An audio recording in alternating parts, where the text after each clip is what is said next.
नमस्कार, मैं डॉक्टर अजीत भारती आज फिर आपके लिए हिंदी विषय के अंतर्गत अनुच्छेद नंबर 17 लेकर आए हैं। यानी अनुच्छेद का उदाहरण नंबर 17 जिसका शीर्षक है महिलाएं भी किसी से कम नहीं है। ठीक है, तो प्रश्न देखो ऐसे पूछे जाते हैं कि निम्नलिखित विषय का संकेत बिंदुओं के आधार पर लगभग 120 शब्दों में एक अनुच्छेद लिखिए।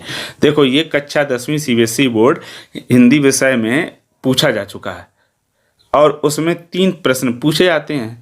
ठीक, और उनमें से एक करना था तो वहाँ पर का खा गा रहते हैं तो हमने अपने हिसाब से ये सीरियल नंबर डाले। ठीक है, उसके हिसाब से नहीं डाले हैं। तो ये देखो आपका रहा शीर्षक या विषय और संकेत बिंदु क्या दिए हैं। बदलता समय, अर्थ क्षेत्र में महिलाओं की भागीदारी, महिलाओं की मजबूती। तो ये हो गए आपके बिंदु। प्रगतिशील समाज, ये 4 बिंदु दिए हैं। तो करना क्या है आपको, जो ये 4 बिंदु दिए हैं इन्हीं 4 बिंदुओं को अलग अलग पैराग्राफ में लिखना है। ठीक, इसीलिए इसे पैराग्राफ राइटिंग या अनुच्छेद लेखन कहते हैं। ठीक है, तो इसको लिखेंगे कैसे अब हम उसके बारे में समझ लेते हैं। तो देखो सबसे पहले क्या करेंगे, आप लिखेंगे उत्तर हम लिख देंगे अनुच्छेद लेखन। ठीक है, और फिर यहाँ पर हम क्या लिख देंगे, अनुच्छेद लेखन के सामने लिख देंगे महिलाएं भी किसी से कम नहीं हैं। यहाँ पर हम यहाँ लिख देंगे। ठीक, उसके बाद फिर जो आपका बिंदु दिए हैं तो पहला बिंदु हमारा क्या दिया है बदलता समय। तो हम सबसे पहले बदलता समय का हम लिखेंगे उत्तर। तो इस तरह से लिखेंगे, ये जहाँ बदलता समय हेडिंग डालनी थी यहाँ हेडिंग नहीं लिखेंगे, सीधे हम लिखेंगे उसी के बारे में उत्तर। ध्यान रखना कि अनुच्छेद में जो बिंदु हैं या हेडिंग उनको नहीं लिखते, वो निबंध में लिखे जाते हैं, अनुच्छेद लेखन में नहीं लिखे जाते। उन्हीं बिंदुओं को अलग अलग पैराग्राफ में लिखा जाता है, बस इतना ध्यान रखो। तो लिखेंगे पहले बिंदु में कि महिलाएं भी किसी से कम नहीं हैं, वे हर क्षेत्र में अपनी योग्यता और क्षमता साबित कर रही हैं। समय के साथ महिलाओं ने सामाजिक, शैक्षिक, आर्थिक और खेल जगत में उल्लेखनीय योगदान दिया है। वे हर चुनौती का सामना कर सकती हैं। तो ये हो गया आपका पहले बिंदु का उत्तर। फिर अब आता है आपका दूसरा बिंदु। तो दूसरा बिंदु का दिया हर क्षेत्र में महिलाओं की भागीदारी, उसी तरह तीसरा दिया महिलाओं की मजबूती, चौथा प्रगतिशील समाज। तो हम ऐसे बारी बारी से लिखते जाएंगे। तो दूसरा बिंदु में भी वही करेंगे, जहाँ हेडिंग लिखने होती है उतनी हम जगह छोड़ देंगे, उसके बाद लिखना शुरू करेंगे नई लाइन से। लिखेंगे कि हर क्षेत्र में महिलाओं की भागीदारी तेजी से बढ़ी है। शिक्षा, विज्ञान, राजनीति, व्यवसाय, खेल और कला में वे नेतृत्व कर रही हैं।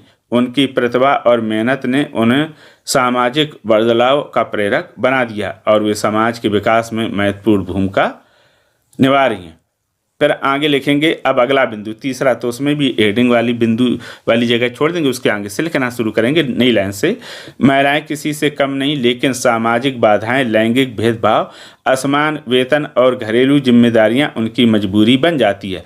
कई बार उन्हें अपने सपनों और करियर के बीच संतुलन बनाना पड़ता है, जिससे उनकी प्रगति में रुकावट आती है।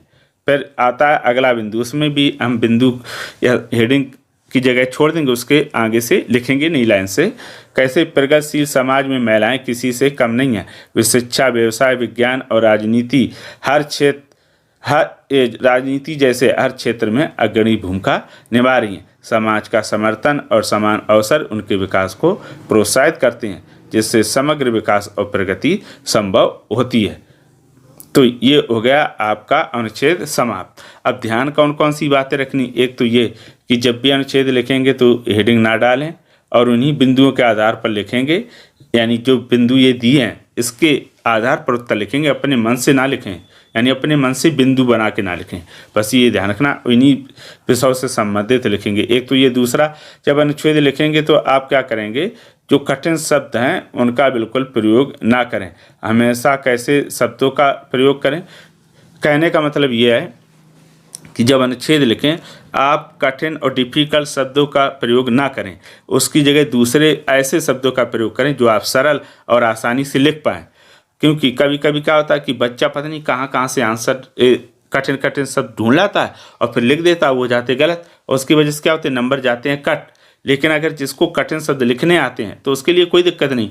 जिन्हें कठिन शब्द लिखने में मुश्किल होती है वो क्या करेंगे, कठिन शब्द ना लिखकर हमेशा सरल शब्द लिखेंगे। इससे क्या होगा, आपकी अशुद्धियाँ नहीं होगी, नंबर भी नहीं कटेंगे।